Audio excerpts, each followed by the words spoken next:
Here in China, there's an app called Xianyu. In English, it's called Goofish. It's probably the world's largest collection of old technology from all over the world from the last 50 years. And between the wacky machines and failed toys, I'll often come upon what look like standard home computers from the 80s or 90s, but from brands that I've never once heard of before. Such is the case with this machine, the BIT79 home computer system. I can almost guarantee that you've never heard of the BIT79, but there is a chance that you'll have heard of its parent company, BIT Corporation, who published a number of games on different platforms in the 80s, including Bobby is Going Home and Snail Against Squirrel for the Atari 2600, Tank Wars for the ColecoVision, and Othello for the NES. Not the famous version of Othello, the one with the smoking guy on the title screen published by home entertainment suppliers in Australia. But at home in Taiwan, BitCorp was a fairly big deal. Founded in 1980 by C.S. Chen and Michael Chen, it was the first company on the island to ever produce video game cartridges domestically. And the fact that they were making their own original titles instead of just producing bootlegs showed that they were in the game industry for more than just the money. But software was only one half of BitCorp's business. The other was manufacturing hardware clones of the consoles they developed games for, the Atari 2600, ColecoVision, and the NES. That's right, the BIT79 is an NES clone. Well, a family computer clone, a Famicom, since it takes family computer cartridges. The controllers plug into the side ports, and the games run just as they would on a standard Famicom. It would be totally reasonable to use the machine in this way, although that would be ignoring the keyboard and everything else the system can do, because it doesn't just play Famicom games. It also comes with BASIC built into ROM. This machine is so much more than a standard Famicom, and I think it was probably one of the most important computers that released in 1989. Although to really understand what makes this machine so unique and why it had so much influence, I need to first explain what it isn't. Because I know some people out there are saying that this is clearly just another 学习机, or an education machine. This is a still popular term used here in China to advertise a computer system that has some kind of educational functionality to it. While nowadays that means weird AI tablets, back in the 90s it meant keyboard wedge-style computers that took cartridges. Family computer cartridges because they were actually family computer clones with a keyboard that came with a custom cartridge full of educational software. Think calculators, word processors, and yes, BASIC. I've talked about the most famous of all these clones, the Xiaobawang education computer before, and their partnership with Jackie Chan. But besides the Xiaobawang brand, there were literally millions of these machines made here in China in the 90s. And they were all pretty much the same thing, an NES on the chip with enough logic to handle keyboard input thrown into a cheap plastic shell. Basically, these were either an excuse for parents not to feel bad about giving their kids a game console, or probably more likely, well advertised as educational products to the point where parents really thought they were going to help little Yuehan learn English, only for him to never touch the keyboard and exclusively play Romance of the Three Kingdoms. But like I said before, although the BIT79 is a Famicom, it isn't strictly an education machine. And not just because it was released about 4 years before the education machines became widespread. Rather, I think it does exactly what it says on the tin. It's a full-on home computer system. It does have all the hardware required to play family computer games, and we'll certainly talk about that. But it uses the family computer architecture in the role of a home computer, at least much more than Nintendo ever did. Or at least that's what I would say if it weren't for Family Basic. Released in 1984, around a year after the initial release of the family computer in Japan, Family Basic was made in collaboration with Hudson Soft and Sharp and came with a cartridge that contained 2K of extra RAM, doubling the total system RAM to 4K, and also came with a keyboard that connects to the family computer's front-side 15-pin expansion port. A cassette recorder was also released as a peripheral that connected through the keyboard to save and load programs. It ran a version of Hudson Soft Basic, though supplemented with additional basic commands to allow for easier manipulation of the system's quite complex graphics stack, meaning that it was possible to put together fairly advanced games without having to fully understand every instruction going through the CPU. What's more, Family Basic came out in the very early days of the Famicom, when the top-selling games were Baseball, Mahjong, and Mario Bros. Not Super Mario Bros., the original one in the sewers of New York Mario Bros. It was the most Nintendo ever treated the family computer as the family computer, but it was quite deliberate that the system wasn't treated as a home computer most of the time. Years later in an interview, Uemura Masayuki, chief architect of the family computer, said, "When we announced the Famicom to the mass media, the reaction among newspapers and so forth was really cold. The family computer didn't have a keyboard. To us it was a computer, but we would be providing the games so customers wouldn't have to." It's true that while most people would rather play games than make games, in retrospect, releasing Family Basic when they did shaped Nintendo in ways that they never could have expected, as would be the fundamental education for both Masahiro Sakurai and Satoshi Tajiri to understand the family computer architecture and lead them to finding a foothold in the gaming industry. So without Family Basic, there would be neither Kirby, nor Pikachu, nor Smash Bros. For them to fight each other. In February of 1985, Family Basic V3 was released to the public with an extra 2K of RAM for a total of 6 kilobytes now, and it was sold as a standalone cartridge apart from the keyboard, though it was easily distinguishable from the first Family Basic cartridge because of its iconic red cartridge. I didn't actually realize it at the time I bought this cart, but this is another one of those weird goofish things that you never really expect to come across. As clearly stated on the cart, this was manufactured in Shenzhen, China. Which, okay, lots of things are made in China. Maybe Nintendo was outsourcing production. They weren't. But the back is a dead giveaway. Well, it's a dead giveaway if you can read Chinese, or can at least tell that this isn't Japanese because Family Basic was only sold in Japan for a Japanese audience. At least officially. Unofficially, there was a huge area of family computer cartridge production that existed between the cities of Guangzhou, Hong Kong, and the jade cabbage-stealing Taiwan. I've mentioned before in other videos that Nintendo didn't really care about any part of the Chinese-speaking world since there wasn't as of yet an established video game market anywhere that spoke Chinese. However, Taiwan was becoming the home of major electronics manufacturing, and there quickly grew a home market of bootleg and translated Famicom games produced on locally made family computer cartridges, mostly remaining unofficial because why bother to get permission from Japan to sell something to your neighbor? It wasn't until software companies began wanting to sell their family computer games overseas that they had to cooperate with Nintendo. In 1982 in Taiwan, a year before the release of the Famicom, a company was established under the name Puza, originally using an anglicized version of their Chinese name to deal with their overseas customers before, for some reason, deciding to switch to their new English name, Bit Corporation. Bringing us back to the beginning of the story where they began to develop games for the Atari 2600, ColecoVision, and later on the Famicom, while also creating their own clone versions of these consoles in tandem with the microelectronics manufacturers on the island. Well, at first just clone versions of the first two consoles. As it would turn out, cloning the family computer would be a years-long endeavor. While the main impetus behind choosing the 6502 as the CPU of choice for the family computer was the fact that Ricoh had a license for the 6502 and an empty factory waiting for a large order, one of the advantages of using that CPU architecture was that the 6502 was not a popular CPU in Japan at the time. Both the Apple II and the Commodore 64 had more or less flopped in that market in recent years, so it was Nintendo's hope that the obscurity of the architecture would ensure that the console wouldn't be able to be cloned for at least 3 years' time. 6502 clone chips would begin to appear on the market in 1983, but Nintendo's processor wasn't an ordinary 6502. It was a custom job. Or I should say their processors were custom jobs, because the Famicom is really a dual processor system, where the main Ricoh 2A03 is a combination CPU and audio processor, and then there's the additional graphics processor, the picture processing unit that handles the color palettes, backgrounds, sprites, and scrolling of the 256 by 240 pixel output.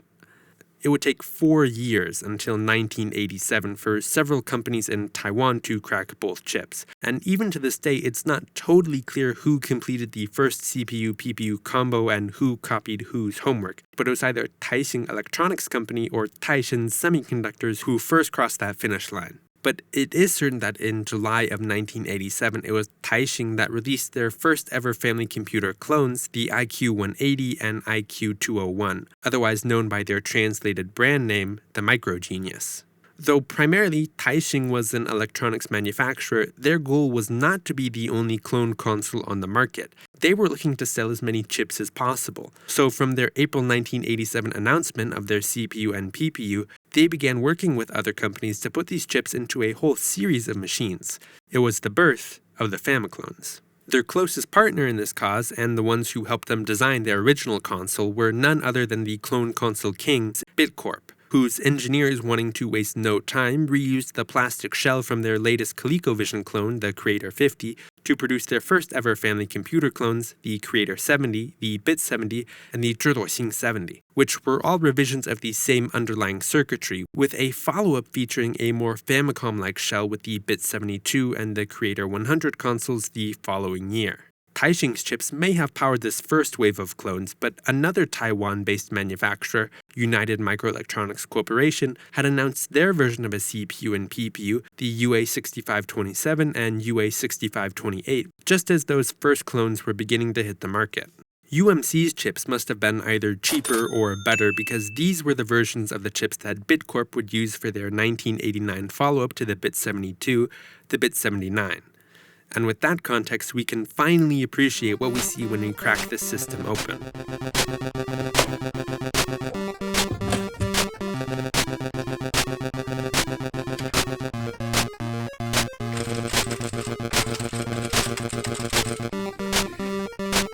At the heart of the machine is the UA6527P, the CPU, and the UA6538, the PPU.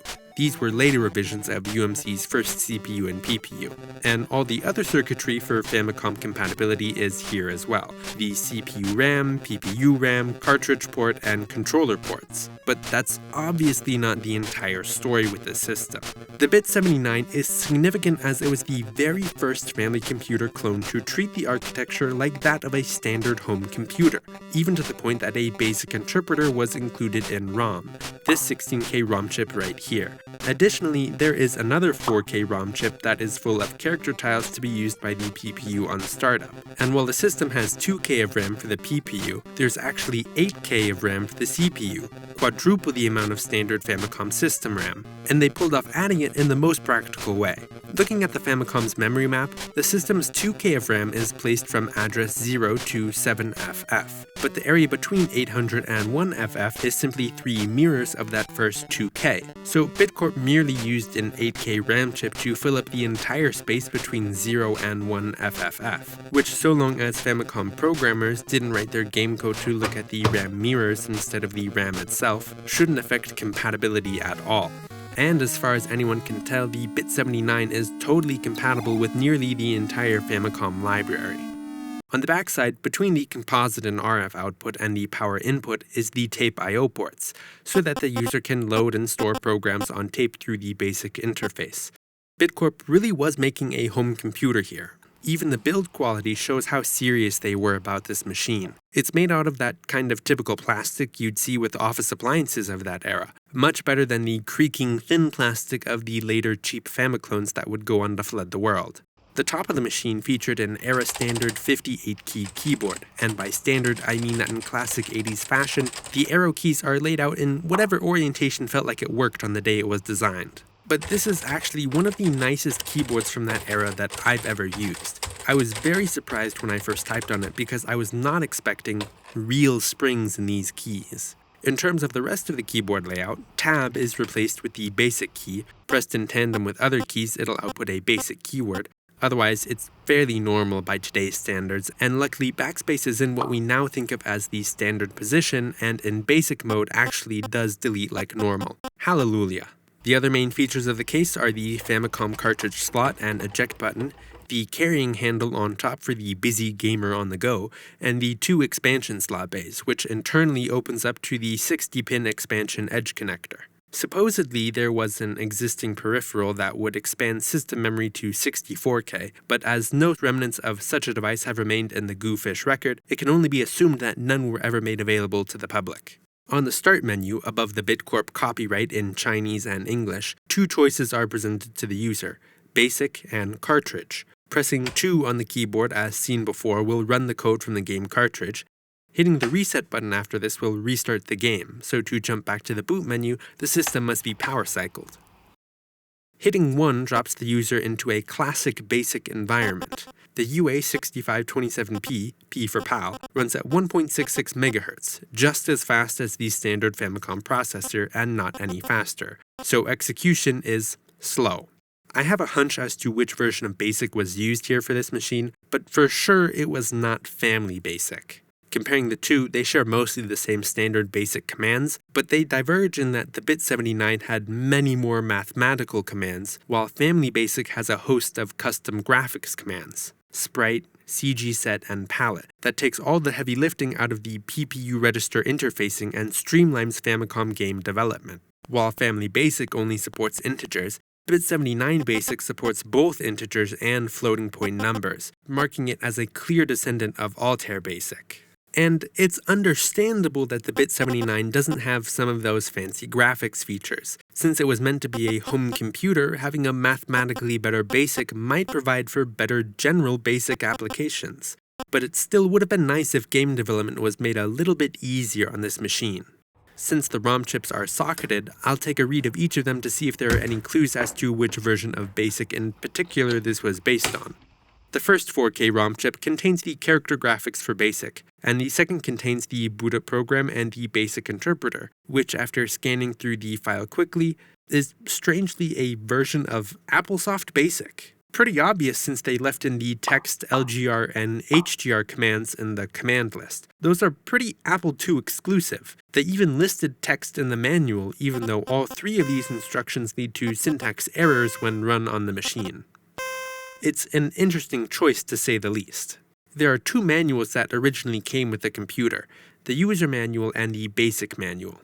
The user manual in particular is a little light on the details. The memory map leaves more questions than answers, but the charts in the back provide some solid references and even led me to realize that there are a host of special graphics characters included at the end of the 7-bit ASCII implementation, my favorite being the car, the plane, and gong for some reason. I don't know why the word public out of all words was chosen here. Maybe they were going for gongcha. Still, being a family computer clone, you would think that they would want to include at least some basic commands to make interfacing with the PPU a little easier, but no. The best you can do is poke around with the PPU registers, although that can only get you so far. Due to the nature of the PPU having to do constant work, anything interesting can only be done within the tiny VBlank window, so trying to poke around at the registers to try to edit the PPU memory is out of the question. The system does map the OAM DMA address to memory page 2, so you can easily set up sprites, but the palette is initialized to all black except for one instance of orange, and the only visible sprite that you can draw on the screen with that color is an orange block. Yawn. Although the PPU is equipped with 2K of character RAM. That means if accessible, then you could change the tiles in RAM to be able to draw whatever you want on the screen. Same with changing the color palettes. You just have to wait for VBlank in order to make those changes. And while I have tried to basic my way into machine code, I haven't had much success so far. Hello? But the main point of reading the ROM chips was also to preserve the bit79 for future generations. From the NES Dev forums, I learned that there was one single emulator that supported the bit79 BIOS, the 20K basic ROM and character ROM combination. But sadly, there wasn't a single version of this file available online. Thanks to the scan I just made, it works now, and I've already uploaded the bit79 ROM to the Internet Archive along with high-resolution scans of the manuals. I don't think that bit79 ever became the shining star it deserved to be. It was most likely the combination of faster, more able-bodied computers becoming widespread, and the fact that a relatively obscure company from Taiwan known for making clones, offering what at its heart was another clone, as home computery as it may have been, that relegated the bit79 to be seen as just that, a clone. As far as history is concerned, the only citing of the bit79 in Western media comes from the Game Players magazine from August 1990, talking about a strange NES clone that was at CES that year, but without any plans from the company on expanding into the US market. Though I'm sure they probably would have brought the bit79 to the US if it were safe to do so. Bitcorp was in the business of international distribution with many of its clones, even setting up companies in Brazil and Argentina to do so, and they came as far north as Mexico, selling their MK2, a rebranding of the Creator 100. But they dare not pass go and collect $200 for their machines due to the fact that all their computers were technically, maybe, quite possibly, illegal. While several lawsuits have been filed between different Taiwan-based companies over their PPU patents, once Nintendo showed up in court claiming that everyone was in violation, every single patent was revoked. Later, Centronics, a distributor of the UMC CPU and PPU, was sued by Nintendo in 1991 for copyright infringement in the Commonwealth of Australia, with the trial stretching into 1993 and ruling in Nintendo's favor, although UMC themselves were pretty much untouchable on their home turf. So for many reasons, chief among them money, UMC continued to distribute their chips to anyone willing to pay. And in 1993 finally taped out the UM6561, combination CPU, APU, and PPU in a single package, the NES on a chip. Officially the only company with either enough guts or not enough brains to put their name on the chip, this is the circuit that would power the Famicom wave of the 90s, especially the education machine boom in China that would filter out into the rest of the world. Even today, all the many Famicom machines still run on these chips. As for Bitcorp, after years of making clone consoles, I think that designing a home computer began an itch in the company to do something more than just make clones. In 1990, they released their first ever original console, the GameMate. Though often compared to the Game Boy, the internals were completely different. But I can see where you would think that Bitcorp was just trying to copy the Game Boy. But no, the Game Boy had a grayscale LCD, 16K of RAM, and came with Tetris, while the GameMate had a grayscale LCD, 16K of RAM, and came with a unique title, Cube Up.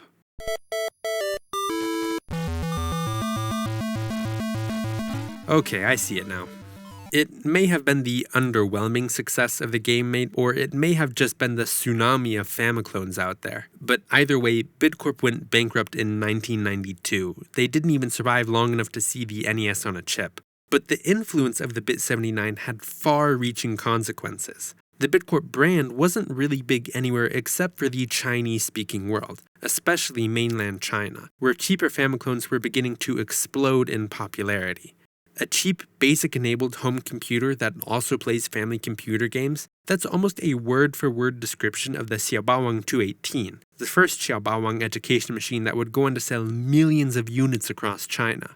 It's my own theory that the Bit-79 was part of the inspiration behind that machine in particular, and it was probably just the cost that held back the Bit-79 from even greater success. I don't actually know how much the Bit-79 was sold for, that's another one of those details that has been lost to time, but I do know that the 218s ran on the cheaper NES on a chip systems and offloaded the cost of the basic ROMs to the cartridges themselves. It's tough knowing that a computer this good was so close to such massive potential success, but on the other hand, Xiaobaowang's success may have had something to do with Jackie Chan.